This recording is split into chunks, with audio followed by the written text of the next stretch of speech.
What's going on, guys? Aero here, and welcome back to another video. Now in today's video, I want to talk to you guys about one of the most anticipated Nintendo Switch games ever since E3 last year, and that is the sequel to The Legend of Zelda Breath of the Wild.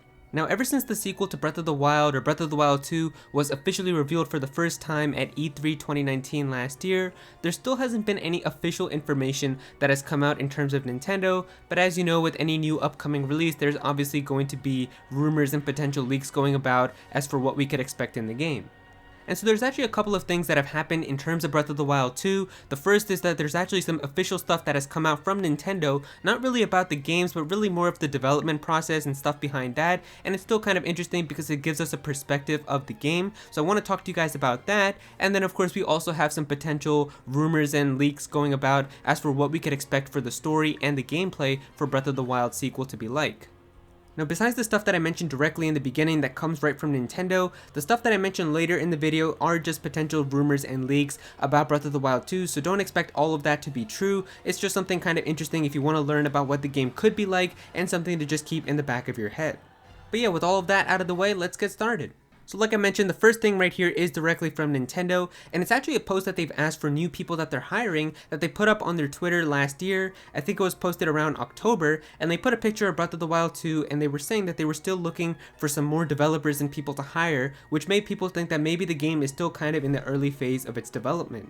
Now, the interesting thing from this tweet is that if we translate it, it says that they were specifically looking for level designers, and that could be taken in many ways in regards to like Zelda games, of course, but a lot of people are thinking maybe if they're asking for new level designers, maybe like the actual dungeons of this game are finally going to have a different approach, as that is one thing I know a lot of people did not really like with Breath of the Wild. I mean, everybody says that it's an amazing game, of course I think that as well, it's a masterpiece, 10 out of 10 game for sure, but one thing that people have said that they really didn't like all that much was that like the Divine Beasts, which were supposed to be like the dungeons of the game, weren't really like traditional Zelda dungeons from the past. And so maybe the developers did hear that that was like one of the things that people didn't like, which is why now they're going to take a new approach with these dungeons and kind of make them more traditional like the Zelda games, which is why maybe they are looking for some new level designers.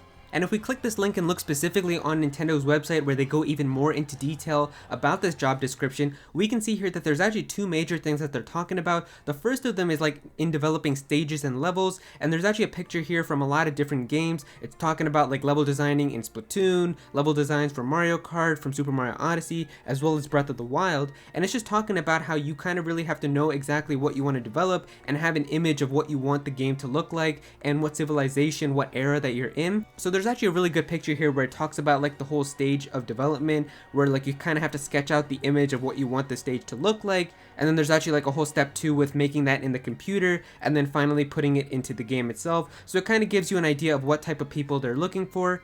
And then the second thing that they're talking about is really in terms of movies and cutscenes in the game, and there's like pictures here of like storyboards for what they would want the scene to look like, for what each cutscene should be showing, and then there's actually like information about how you animate that and make each character do what they want. So it's really talking about what types of people they're looking for. They really want people to help in terms of developing stages and world design, as well as people for helping with cutscenes and movies and animating and kind of coming up with what they want the cutscenes to look like.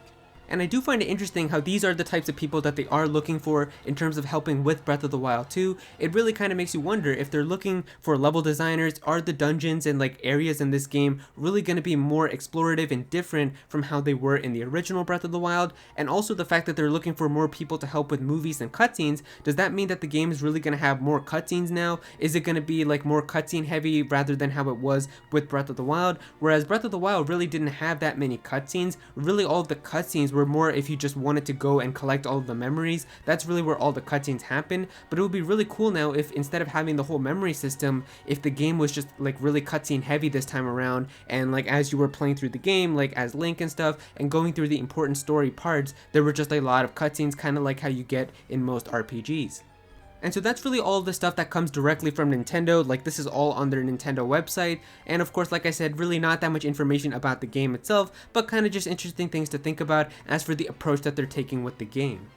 Now all of these next things are just potential leaks and rumors. Nothing here is confirmed. We don't know if it's going to happen or not. It's just stuff that people have been talking about, but I do find it interesting and I want to look through it with you guys and kind of give you guys my thoughts on how I think it would be like. So if you guys are interested in this stuff as well, let's take a look. So the first thing here is from a Twitch streamer named Tyler McVicker, and this person has actually accurately predicted stuff about the new Half-Life game years before it was officially revealed, so it is possible that maybe this person does have some inside sources that they're talking with, and the thing that this person said was, unlike the first part, the game will be linear at the beginning.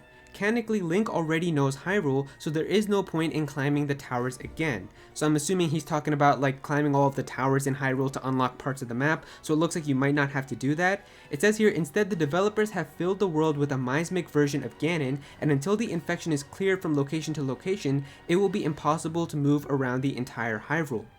So it looks like what he's trying to say is, even though that the world will probably still be very similar to how it was in the original Breath of the Wild, it's looking like this time around, like once you get off of the Great Plateau, it's not going to be like the whole entire world of Hyrule is open to you and you can just go wherever you want. It's more likely going to be like what he's trying to say here, where there's going to be like these Mismic versions of Ganon that are going to be blocking off a lot of these locations. You won't be able to go and explore there right away, and instead you're kind of going to have to follow a more linear path, and once you clear out these Mismic versions of Ganon, that will open up new areas on the map. Then it says here, in this regard, the locations are worked out much deeper than the original. At the very least, McVicker hints at the appearance of dungeons, strongly inspired by one game that knows a lot about spreading dungeons around the open world.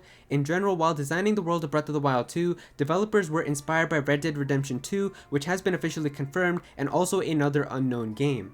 And so the rest of this just mentions how the locations are supposedly going to be more deeper than the original, so it looks like that there's actually going to be traditional dungeons, and like how I mentioned earlier in the video, it does seem like Nintendo was hiring for more level designers and stuff to help with this game, so maybe they are going to be trying to make the levels and like locations of this game more deeper and more rich than how they were in the original game.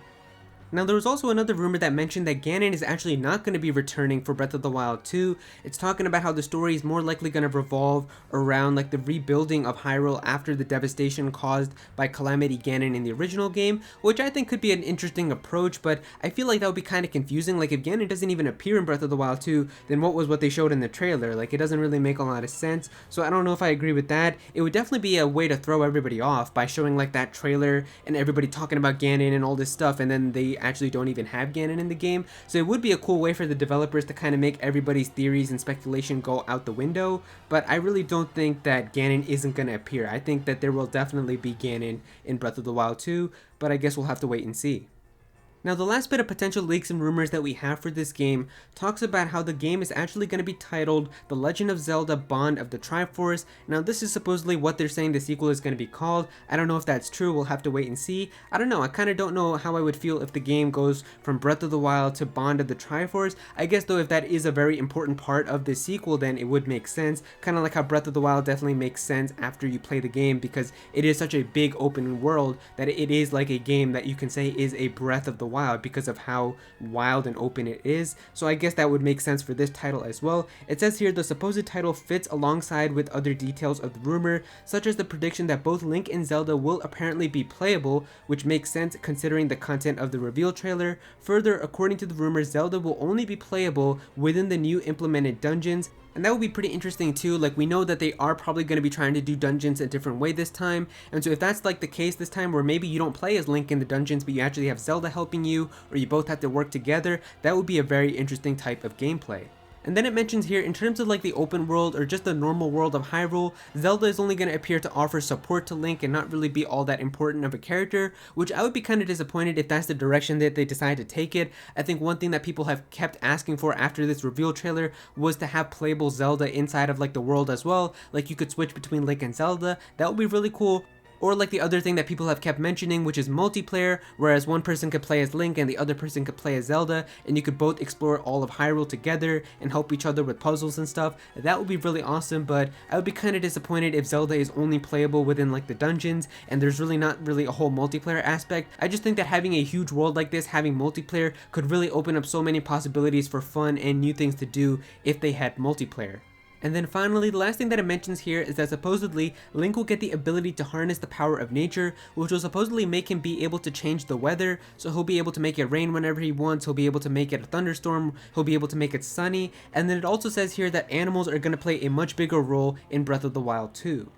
And so we can't really tell exactly what this all means, but I think it would be really cool if you did get the ability to change the weather whenever you wanted to. I remember the weather could be a little bit annoying at some parts when playing through Breath of the Wild. I remember I would get to like a really cool mountain and I would want to climb it all the way and see what was on the other side, but then all of a sudden it would start raining and everything would be very slippery and I couldn't climb it anymore. So there were definitely parts where the weather could be a bit annoying, and if you could get the ability to change the weather whenever you wanted, that would be very useful. And they could definitely make some really cool side quests too, where like you would have to do things in certain weather and now you could change the weather whenever you wanted. So I definitely do think it would be very helpful. And so there you go guys, that's all the information that's been going around about Breath of the Wild 2. I still think that there is a very small chance that the game could potentially release this year in 2020, but if it doesn't come out this year, I still think that there is a chance that we could probably see some new information about the game, whether it's a new trailer or some new gameplay or just a new information post or something about Breath of the Wild 2. I don't think that that's really too hard to expect, so I do think that maybe later in the year we'll see something new about Breath of the Wild 2 officially from Nintendo, but that's all the rumors and potential leaks that have been going around. If you guys enjoyed this video, then please be sure to click that like button and also comment down below and let me know what you guys think of all this. What do you guys think of these rumors? What do you think of these potential leaks and the possibility of like traditional dungeons, maybe the game being a little bit more linear where you can't really explore everything? How do you guys feel about all of this? Definitely be sure to comment down below and let me know. If you're new to this channel, then please be sure to subscribe. I'm definitely going to have some more Zelda content in the future, so definitely be sure to subscribe so you don't miss out on that. Click on that bell to become a part of the notification squad. Go follow me on Twitter at Aero so you can be featured in videos, and also join my Discord server as well. We've got a bunch of people in there who are always talking about Pokemon and Smash Bros and Nintendo, so definitely be sure to join that. And yeah, that's pretty much it. Thank you so much for watching.